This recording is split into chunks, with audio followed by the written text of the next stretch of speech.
বুঝাইয়া বললে সময় বাড়ে না, বুঝাইয়া বলো। মাইক দেশে কথা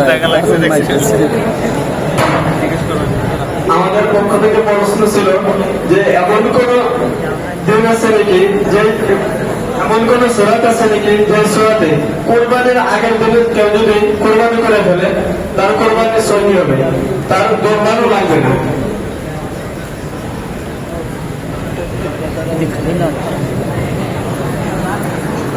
কথা মনে মানছে সময় বাড়ে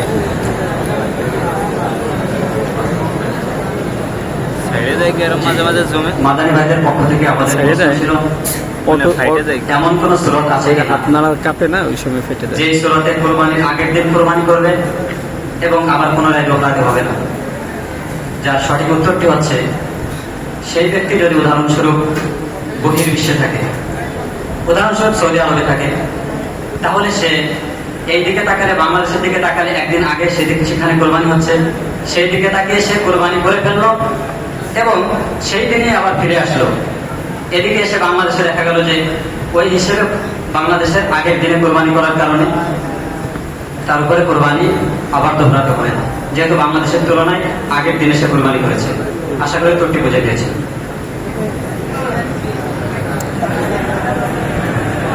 উত্তরটি সঠিকভাবে বুঝে পাইনি।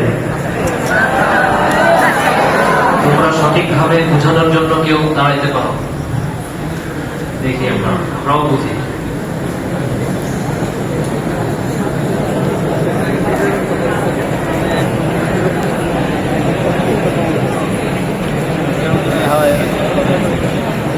মাদানী ভাইয়েরা আমাদের প্রতি যে প্রশ্নটা করছে, এই প্রশ্নটার উত্তর হল, যে ব্যক্তির উপরে কোরবানি ওয়াজিব ছিল না, অর্থাৎ দরিদ্র ব্যক্তি, তিনি পশু ক্রয় করেছেন। এখন পশুটার হাল বা অবস্থা এমন হলো যে কোরবানির আগের দিন সে মারা যায়, এমন অবস্থায় সে পশুটা কোরবানি করে দিল। এখন তার পুনরায় সেই কোরবানি দোহরানো লাগবে না। আশা করি উত্তর পেয়েছেন। যে আপনারা কি উত্তর পেয়েছেন? উত্তরটি সঠিক হয়নি। সঠিক উত্তর হচ্ছে যে, আচ্ছা ঠিক আছে, বলেন সঠিক উত্তর শুনি, আমরাও শুনি। সঠিক উত্তর হচ্ছে, যদি কোন ইমাম সাহেবকে বা কোন নেতাকে, ইমাম সাহেবকে যদি জানানো হয়, মুসল্লিদের পক্ষ থেকে জানানো হয় যে আগামীকাল 10ই জিলহজ, আর ইমাম সাহেব ওটার উপর নির্ভর করে এবং সে তাহকিক করে বোঝে যে আগামীকাল জিলহজের দিন, এই হিসাবে সে তার ঈদের নামাজ পড়িয়ে দেয় আর মুসল্লিগণ কোরবানি করে। অতঃপর জানা যায় যে আজকের দিন জিলহজের 10 তারিখ নয়, আজকে হলো আরাফার দিন 9 তারিখ। এই অবস্থায় যারা কোরবানি করবে তাদের কোরবানি সহি এবং যারা নামাজ পড়েছে তাদের নামাজও সহি হবে। ওটাই স্বামী। ওদের যে উত্তরগুলো হয় নাই, এটা একটু ব্যাখ্যা করেন। ওদের উত্তরগুলো কেন হয় না?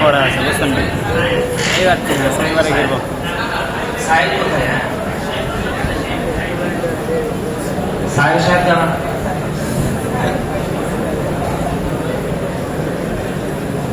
কোন সম্পর্কে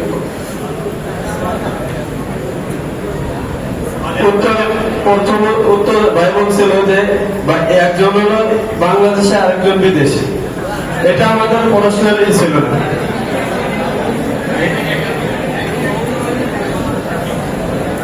হ্যাঁ ঠিক আছে, উনি সৌদি আরবে ছিলেন, ওইখানে কোরবানি দিচ্ছে কোরবানির দিনে, কিন্তু বাংলাদেশে তখনও ডেট হয়নি, পরে ওই দিনে তিনি দেশে চলে আসছেন। এই উত্তরটা সঠিক কেন হয়নি এটা একটু বলেন। এটা মাকানো জব, মানে জবরদস্তান আমি বলছি। আমি দেশের ভিন্নতা বলিনি, আমি একই বাংলাদেশের ভিতরে আমাদের উদ্দেশ্য ছিল দেশে, একই দেশে যখন মুতলাক থাকবে তখন তো অনেক অনেক শাখা পোশাখা থাকে। ঠিক আছে, পরবর্তী প্রশ্ন।